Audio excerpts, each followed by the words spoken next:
രഘുനാഥ് നാരായൺ വിവരങ്ങളുമായിട്ടുണ്ട്. രഘു, ഇവിടെ പ്രതികളുടെ ഭരണഘടനാപരമായിട്ടുള്ള അവകാശങ്ങളെ വരെ മുൻകൂർ ജാമ്യം ലഭിക്കരുത്, ജാമ്യം നൽകരുത് എന്ന് പറഞ്ഞപ്പോൾ അതുവരെ കോടതി ചൂണ്ടിക്കാണിച്ചിട്ടുള്ള ഒരു കേസാണ്.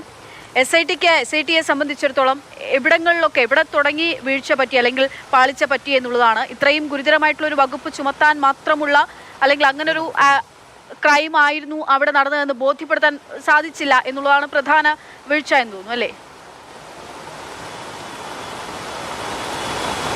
അക്ഷയ, മുൻകൂർ ജാമ്യാപേക്ഷ പരിഗണിച്ച ഒരു ഘട്ടത്തിൽ കോടതി ചോദിച്ചിരുന്നു എന്തിനാണ് ഇത്ര തിരക്കപ്പെട്ട് വധശ്രമ വകുപ്പ് ചുമത്തിയത്. കാരണം ഒരു പ്രതിക്ക് മുൻകൂർ ജാമ്യം കൊടുക്കുക എന്നാൽ അയാൾക്ക് ജീവിതാവസാനം വരെ ജാമ്യം ലഭിച്ചു എന്നുള്ളതല്ല, മറിച്ച് ആ പോയിന്റിൽ അല്ലെങ്കിൽ ആ നിമിഷത്തിൽ ആ കേസിൻ്റെ ആ വിചാരണ ഘട്ടത്തിൽ മാത്രമാണ് ജാമ്യം അനുവദിച്ചു എന്നുള്ളതാണ്. അഥവാ ഇനിയും വധശ്രമം ഉൾപ്പെടെയുള്ള വകുപ്പുകൾ ചുമത്തണമെങ്കിൽ കോടതിയുടെ പ്രൊസീജിയറുണ്ട്.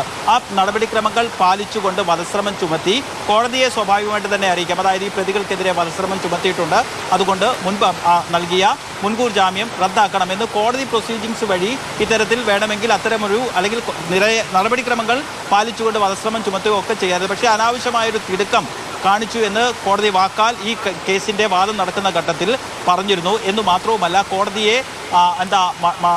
കോടതിയെ മോശമാക്കരുത് അല്ലെങ്കിൽ കോടതി ഇരുട്ടത്ത് നിർത്തരുത് എന്ന തരത്തിലുള്ള പരാമർശവും നടത്തിയിരുന്നു. എന്തായാലും LDFനെ സംബന്ധിച്ചിടത്തോളം അവർ പരസ്യമായി ഈ ഗൺമാന്മാരെ രക്ഷിക്കാൻ വേണ്ടി, സുരക്ഷാ ഉദ്യോഗസ്ഥരെ രക്ഷിക്കാൻ വേണ്ടി ഇറങ്ങിയിട്ടില്ലെങ്കിലും LDFനെ സംബന്ധിച്ചിടത്തോളം, CPMനെ സംബന്ധിച്ചിടത്തോളം, പ്രത്യേകിച്ച് പ്രതിപക്ഷ നേതാവായ പിണറായി വിജയനെ സംബന്ധിച്ചിടത്തോളം അദ്ദേഹത്തിന് രാഷ്ട്രീയമായൊരു അല്പം ഒരു മൈലേജ് കിട്ടുന്ന അല്ലെങ്കിൽ ഒരു നിലവിൽ ഡിഫൻസിലായിരുന്ന അദ്ദേഹത്തിന് ഒരു മാറ്റം കിട്ടുന്ന ഒരു വിധിയാണിത്. കാരണം പ്രതിപക്ഷത്തിന് ഏതെങ്കിലും തരത്തിൽ പ്രതിരോധം മുന്നോട്ട് വെക്കാമെന്നതിനപ്പുറത്തേക്ക് ഭരണപക്ഷത്തിനെ സംബന്ധിച്ചിടത്തോളം ഉണ്ടാവുന്ന തിരിച്ചടിയാണ്. അതായത് ഇങ്ങനെ അധികാരത്തിലേറി ആദ്യം തന്നെ പ്രത്യേക അന്വേഷണ സംഘം ഈ കേസുമായി ബന്ധപ്പെട്ട് രൂപീകരിക്കുന്ന സമയത്ത് ഇതൊരു രാഷ്ട്രീയ വൈരാഗ്യത്തിന്റെ പേരിൽ അല്ലെങ്കിൽ പ്രതികാര നടപടി എന്നോണമാണ് ഇങ്ങനൊരു ആക്ഷൻ സർക്കാരിന്റെ ഭാഗത്ത് നിന്നുണ്ടാകുന്നു എന്ന് പറഞ്ഞുകൊണ്ട് അങ്ങനെ വിമർശനം ഉയർന്ന ഒരു കേസാണ്.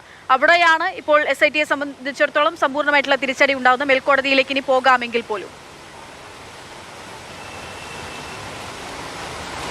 LDF സർക്കാരാണെങ്കിലും UDF സർക്കാരാണെങ്കിലും രണ്ടുപേർക്കും ഇതിനകത്തൊരു രാഷ്ട്രീയ താല്പര്യം ഉണ്ടായിരുന്നു എന്നുള്ളതാണ് വസ്തുത. LDF സർക്കാരിനായിരുന്നു ഇതിൽ കൂടുതൽ രാഷ്ട്രീയം താല്പര്യം ഉണ്ടായിരുന്നത്. കാരണം മുഖ്യമന്ത്രിയുടെ ഗൺമാന്മാർ അത്തരത്തിൽ വാഹനവ്യൂഹത്തിൽ നിന്ന് തിരികെ വന്ന് അടിച്ച് ഈ പ്രതികളെ മർദ്ദിച്ച ഒരു കേസിൽ ഒരു FIR രജിസ്റ്റർ ചെയ്യാൻ പോലും പോലീസ് തയ്യാറായില്ല.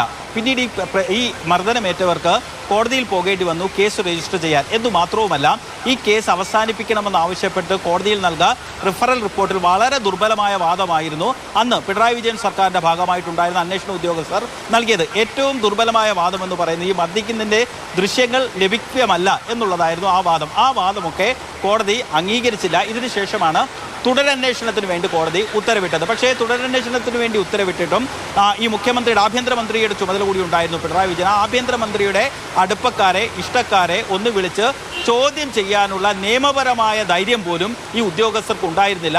പലതവണ നോട്ടീസ് നൽകി ജോലി തിരക്കായിരുന്നായിരുന്നു വിശദീകരണം. അവസാനം നാണം കെടാതിരിക്കാൻ വേണ്ടി തിരുവനന്തപുരത്ത് ഇവിടുത്തെ DYSP ഉൾപ്പെടെയുള്ള ഉദ്യോഗസ്ഥർ തിരുവനന്തപുരത്ത് പോയി കോൺസ്റ്റബിൾ അടക്കമുള്ള ഉദ്യോഗസ്ഥരുടെ മൊഴിയെടുക്കുന്ന ഗതികെട്ട രാഷ്ട്രീയ ഇടപെടൽ ആ കേസിൽ ആ ഘട്ടത്തിൽ ഉണ്ടായിരുന്നു LDF സർക്കാരിൻ്റെ കാലത്ത്.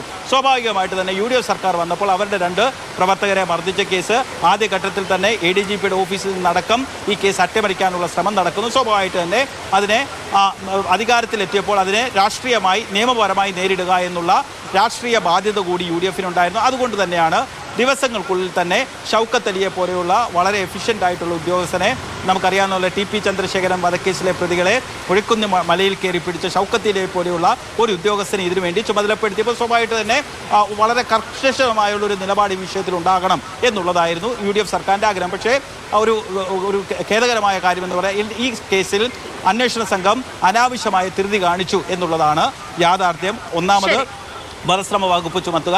വിവരങ്ങൾ നൽകുന്നത് ഗൺമാൻമാർക്ക്, പിണറായി വിജയന്റെ ഗൺമാൻമാർക്ക്, നവകേരള രക്ഷാപ്രവർത്തനത്തിൽ പ്രതി ചേർക്കപ്പെട്ട ഗൺമാൻമാർക്ക് ഇപ്പോൾ മുൻകൂർ ജാമ്യം ലഭിച്ചിരിക്കുന്നു എന്നുള്ളതാണ് ഈ മണിക്കൂറിൽ പുറത്തുവരുന്ന ഏറ്റവും പ്രധാനപ്പെട്ട വാർത്ത.